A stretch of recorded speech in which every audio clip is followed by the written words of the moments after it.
Dan O'Connor of Hydro Armor Systems. Today we're starting a job. It's called rubble foundation. Rubble foundations are basically found on farms. Okay, and how it all begins is a farmer comes and he buys a piece of property. All right, the first thing he's going to want to do after he pitches his tent is plow up the field so that he can plant his seed. As he plows up the field, he gets these little stones, and then he goes back and he takes them and he sets them aside and he puts them out where he's going to build his house. Now, while he's waiting for his first crop to grow, he's going to start to dig out his foundation. Now, when he digs out the hole for his foundation, if it was 150, 200 years ago, well, he's digging it out by hand.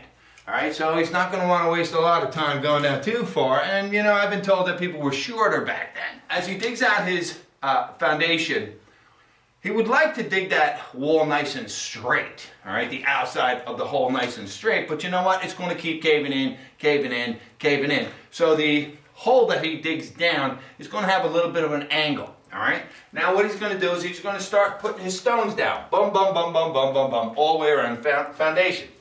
Now back then, or at that time, he's just starting out. He doesn't have a lot of money to go out and buy any kind of mortar mix or cement mix or whatever. So he's going to use mud. He's just going to place his stones, and basically he would take dirt. You would take dirt and just pack it in there. But if you take water, add water to the dirt, make it a mud, the granules of dirt get more compressed. And then he's going to use the mud as though it was some kind of a mortar mix or a cement, and he's going to work it in, and he's going to put all of his stones into this mud mix. As he's putting his wall together, he's just taking the earth that's outside and he's packing it against the stone. So on the outside, he's just packing it against the stone till it gets built all the way up, till he can start building his house.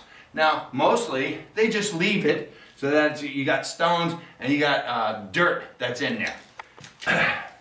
Hopefully, after his first crop, he's got a little bit of money, because every time it rains, the water gets caught in that original hole that he dug out.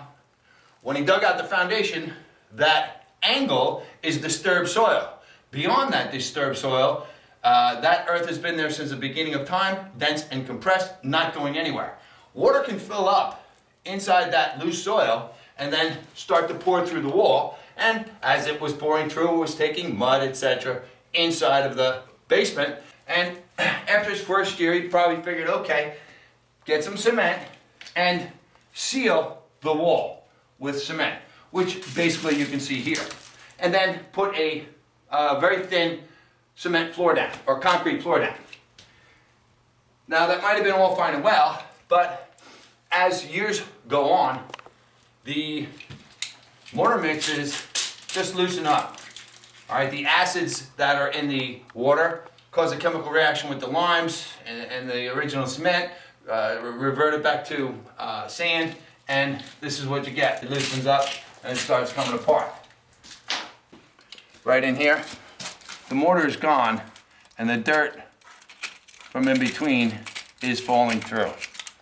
All right, now if you look in the floor, you got the dirt that's all been coming through the wall, getting on the floor. Now once upon a time, a farmer or someone put some cement against the bottom, and you can see it's hollow, okay, to keep the dirt from washing out the bottom of the foundation.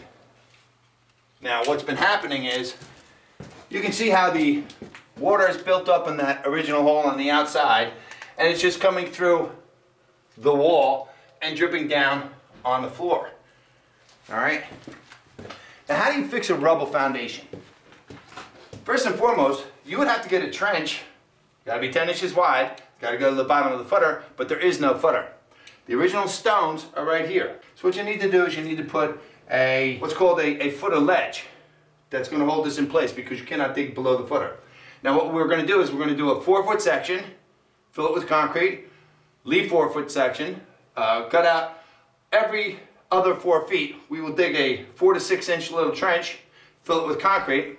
We will let that cure up overnight, and then the following day we'll come in and take out the in-between sections, and we'll fill that with concrete. So we will create a footer ledge that acts as a footer, but also keeps the earth underneath the foundation in place so that the foundation doesn't come in it. Now the problem or the issue with a rubble foundation is even if we were to dig out a 4-foot section, there is absolutely nothing holding it together, so it can still collapse. So the first process that we're going to do on this job is we're going to power wash all of the walls, and we're going to get all of the loose material out from between the stones. And then we're going to put mortar mix in between the stones, and we're going to put a nice coating of mortar on here so we can solidify the wall first, so that any digging whatsoever, before you dig the 4-foot sections, that will all hold the wall together so that we can then get the footer ledges in, and then we do our pressure relief system. So the process of doing a rubble foundation you have to be very, very careful with, because sometimes I have been called out where other companies have lost on 3 occasions a rubble wall. Now, it's extremely difficult to repair once the wall comes in, so the best thing to do is to make sure that it doesn't fall in. Now generally, anytime that you've got a rubble foundation, you've got a balloon framed house.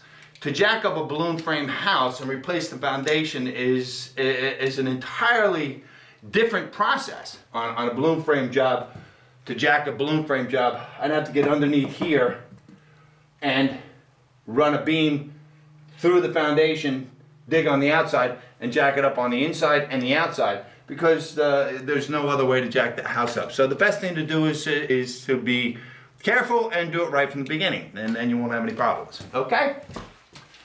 As you can see, the water's all over the floor, because you can try to keep the water into the walls as much as possible, but you're going to get a buildup of water on the outside. It's going to get under the foundation, and it's going to come up the center of the floor.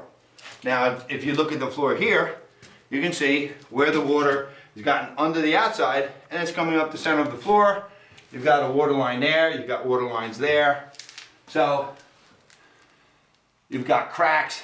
It's actually trying to float the house, and the floor is raising up. So if you were to think that, well, we're just going to put something to seal the walls to prevent the water from coming in, well, it's still going to get under and come up. So you've got to put a pressure relief system below.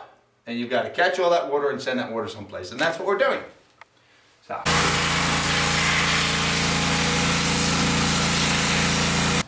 Okay, now you would think that at least I'd wear a set of goggles. Looks like I'm going to need another set of clothes for my estimates tonight. Load of it.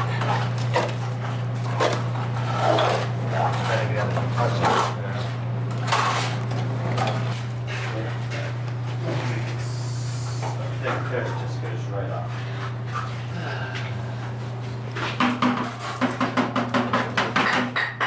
And then roll backwards and float up. Gently back. And just keep on working your way there.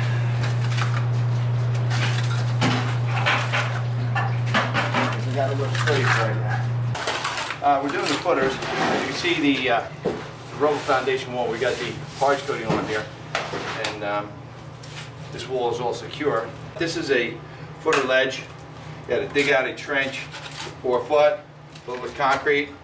So over here yesterday we filled this up. We dug this out, 4 foot long, filled it with concrete. We dug this out back here, 4 foot long, filled it with concrete.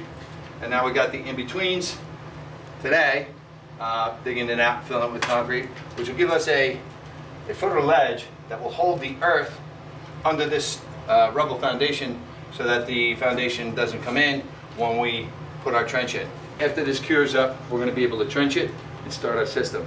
All the difficult stuff, before we even get the system in, should be done in a couple hours, and then we'll be ready to rock and roll.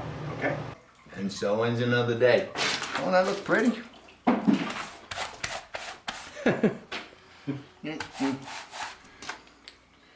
Yeah.